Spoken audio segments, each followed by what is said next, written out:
Today we've got a IWC Cal 44 ladies automatic watch from 1959 that I'm going to do a complete rebuild on.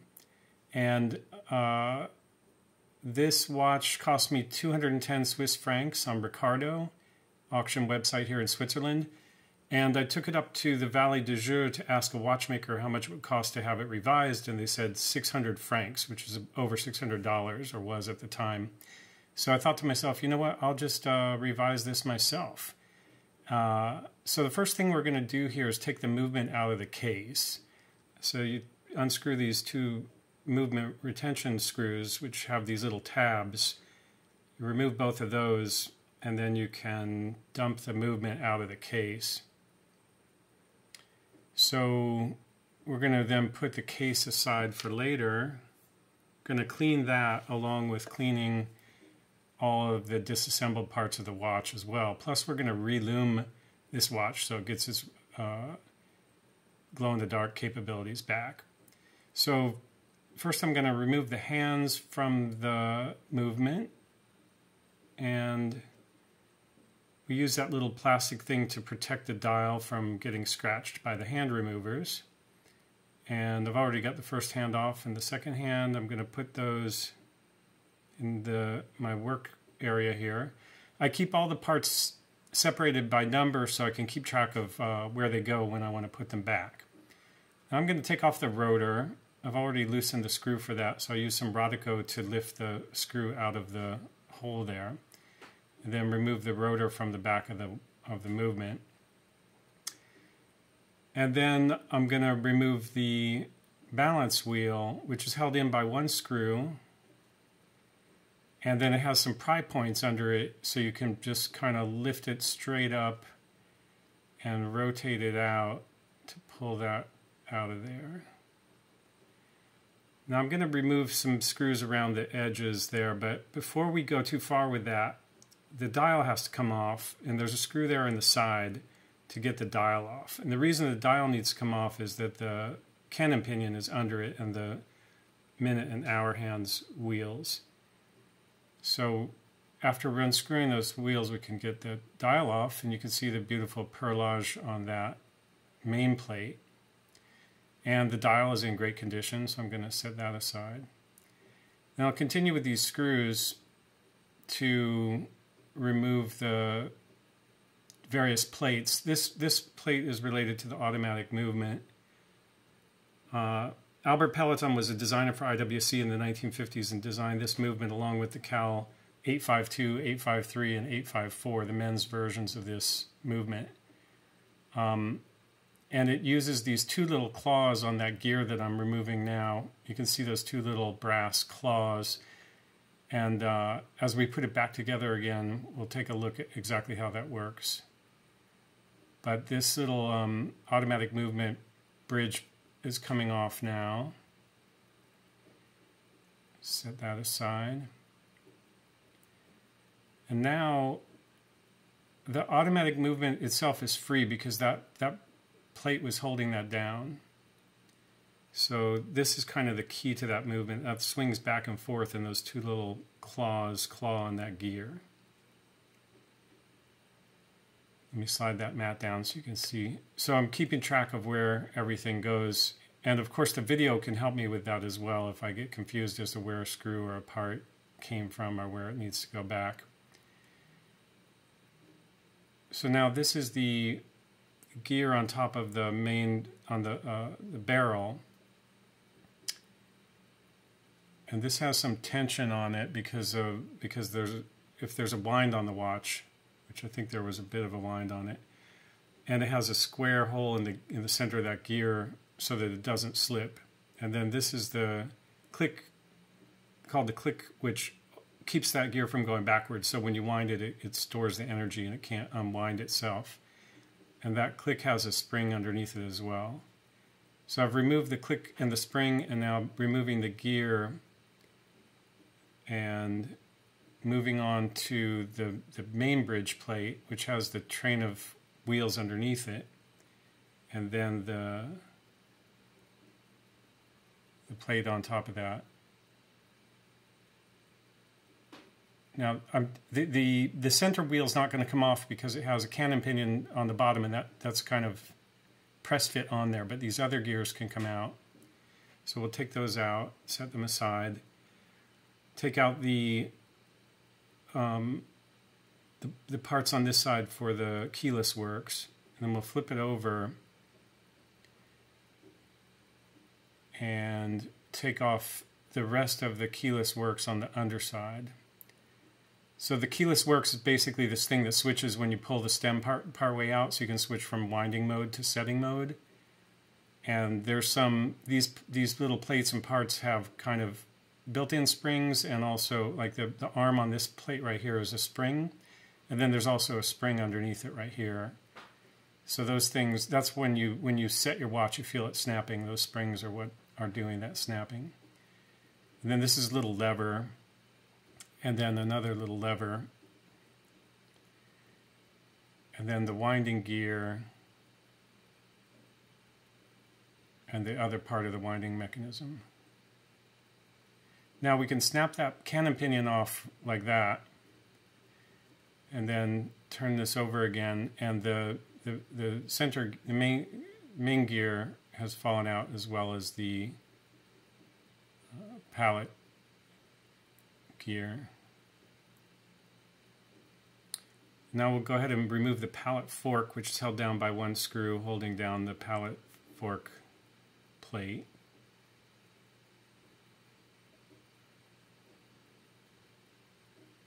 The pallet fork can come out.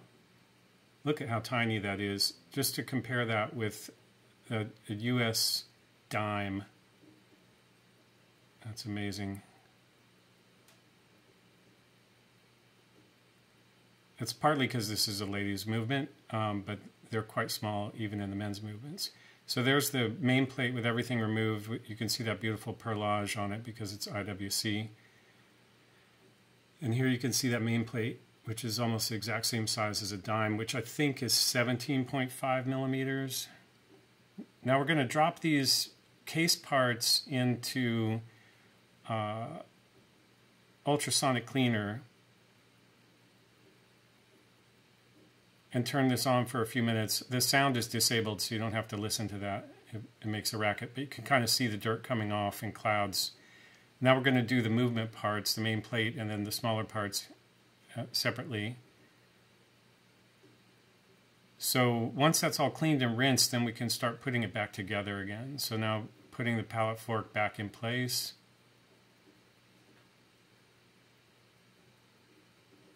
Shouldn't use my fingers there, but I take shortcuts sometimes. Now placing the plate that holds that down. And here it's important to get those points that on the pallet fork lined up with those jewels, as it is with all of this reassembly. If you press something down or screw something down without those being aligned with the jewels, you can get in trouble. So now I've got the movement upside down, so I can snap that cannon pinion back on to hold that center gear. And then I can start replacing the other gears in the train of gears and the mainspring.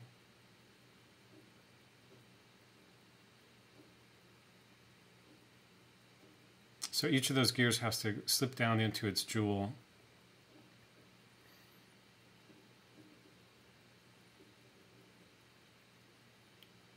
So that's surprisingly easy. Getting this plate on is a little bit more difficult because you've got 4 jewels to make sure are lined up. But once it falls into place, you can see on the top of the jewels if the pins are in there.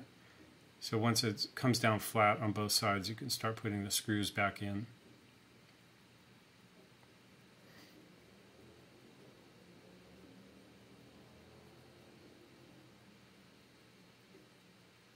So I'm just going to go around and replace screws as I put these plates back on.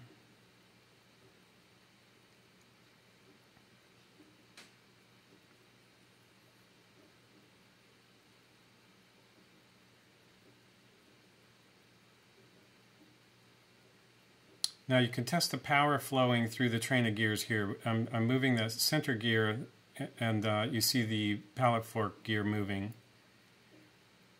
So that means that we've got all those gears are correctly aligned. Now flipping it over, you can start to put back the keyless works.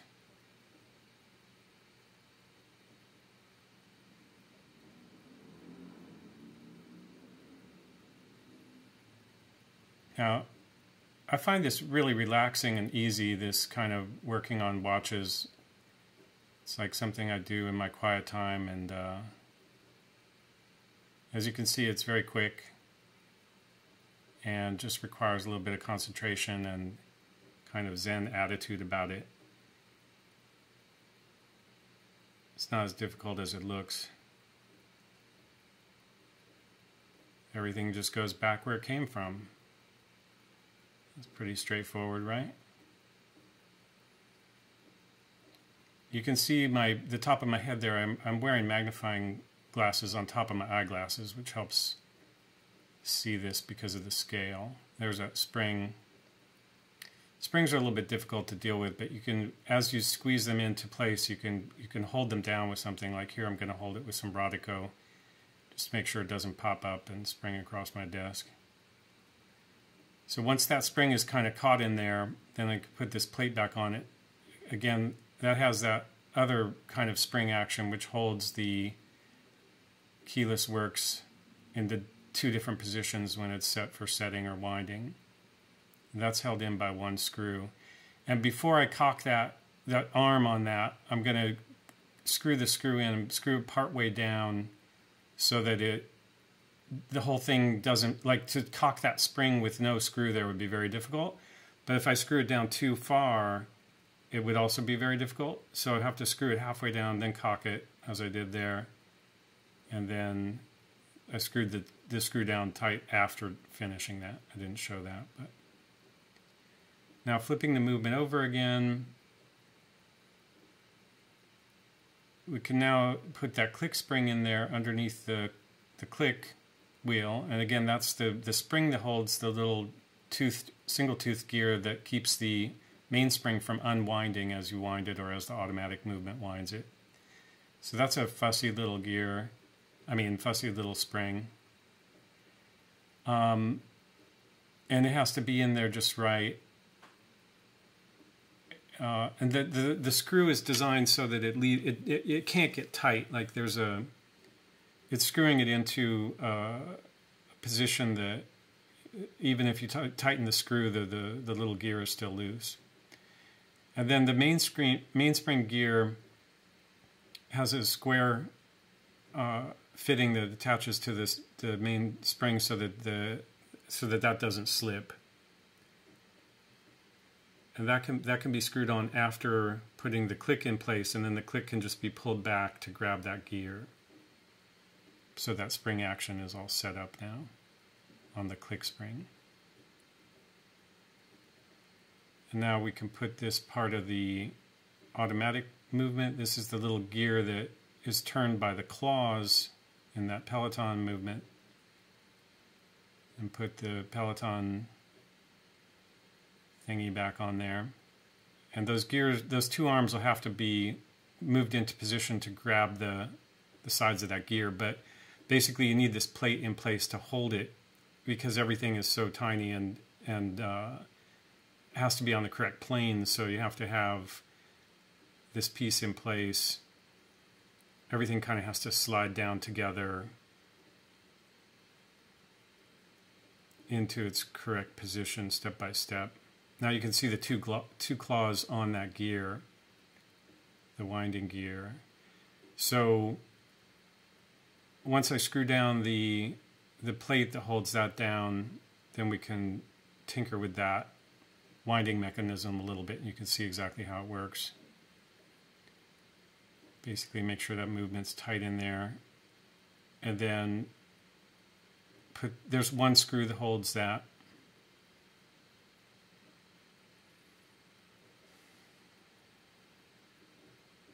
So once that screw is in there, you can see as this moves, there's like an oval shaped base on the rotor, which as it rotates, it pushes that back and forth like that.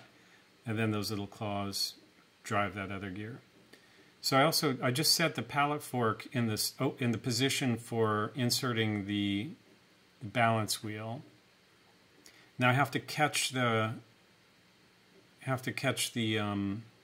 jewel on the bottom of the pallet fork, or on the bottom of the balance wheel in the pallet fork.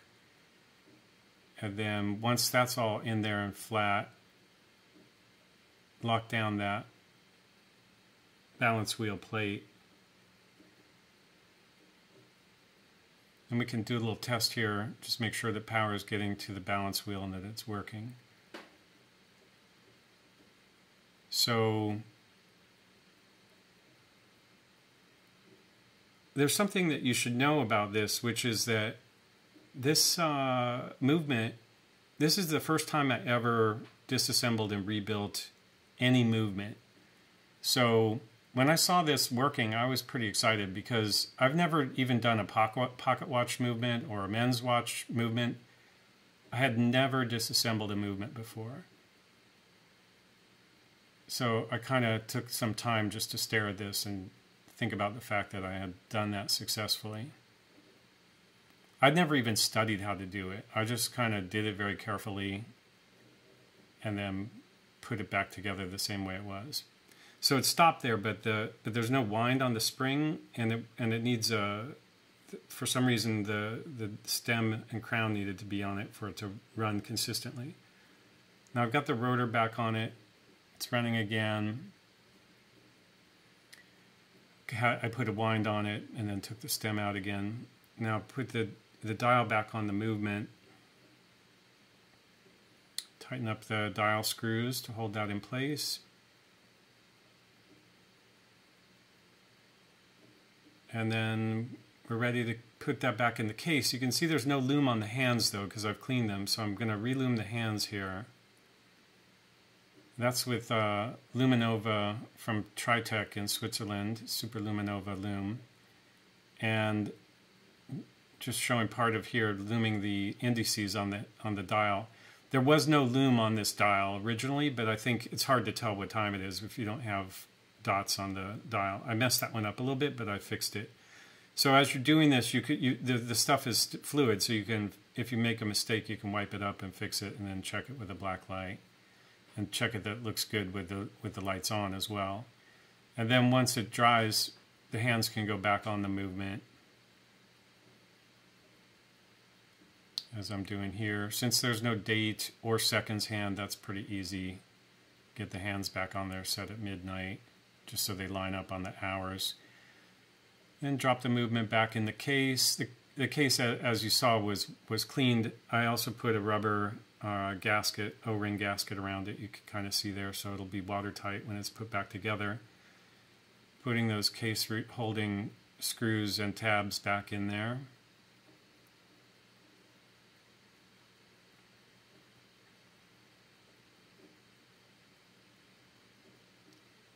And we'll put after both of those are in there, put the case back on it. This is a snap back, so it just snaps on. Check that the hands are moving and the keyless works is all working. And then this is the final loomed watch. So I think I did a pretty good job there. I had done a few different watches without actually taking apart the movement, just doing, taking the movement out of the case and relooming. And so I had some familiarity with using small screwdrivers and some of the basics of watch maintenance, but that was the first time I ever did a movement. One of the reasons I made this video and edited it down to 20 minutes, even though it took me 16 hours to do it, was that there are a lot of videos on YouTube of people doing this kind of restoration work, and you can really barely fit, the removing and placing each gear into 20 minutes. So I had watched a lot of those and I felt like they weren't really telling the whole story, obviously. And so I thought, it's kind of perhaps more interesting to do real-time videos where you show all the effort that's actually going into it and what it's really like, so that when people decide to do watchmaking themselves, they have a more realistic expectation of what it's going to be like. So that's why the long videos are on my channel, and that's why most of what I do is real-time instead of edited like this.